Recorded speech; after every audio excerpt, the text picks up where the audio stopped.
5 penambang emas tewas dihabisi OPM, tuduh warga sipil jadi intel, terbangkan drone. Tentara Pembebasan Nasional Papua Barat, TPNPB, Organisasi Papua Merdeka, OPM, mengeklaim telah membunuh 5 penambang emas di Kalikabur, Korowai, wilayah Kabupaten Yahukimo, Papua Pegunungan. Juru bicara OPM, Sebi Sambom dalam keterangan tertulis kepada tribundespapua.com, Kamis, 10 April 2025.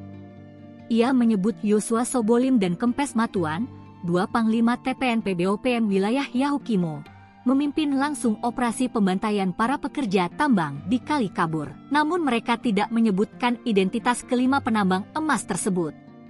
Sebi menyebut operasi berlangsung Rabu, 9 April 2025, siang sampai sore.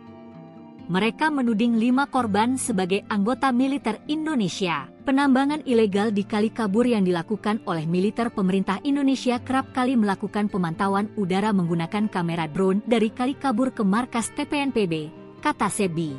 Ia juga menantang aparat militer Indonesia untuk mengejar anggotanya jika tak terima dengan operasi militer tersebut. Sementara itu, Kepala Pusat Penerangan, Kapuspen, TNI Brigjen Kristome Sianturi dengan tegas membantah klaim KKB, kelompok kriminal bersenjata, atau OPM yang menyatakan telah membunuh 11 prajurit TNI yang menyamar sebagai warga di Kabupaten Yahukimo, Papua Pegunungan. Kristome menyatakan bahwa tidak ada catatan maupun laporan mengenai gugurnya anggota TNI atau Polri di wilayah tersebut pada hari ini, yang artinya OPM hanya menyebar berita bohong untuk propaganda mereka.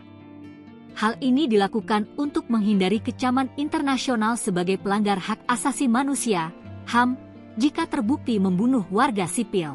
TNI dan Polri akan terus berjaga di Yahukimo untuk menjaga situasi tetap kondusif dan tidak terpengaruh oleh propaganda tersebut, sambil tetap melakukan pendekatan teritorial dan humanis. Sebelumnya, TPNPB OPM mengklaim telah membunuh 11 orang pendulang emas di pedalaman Yahukimo, Papua Pegunungan.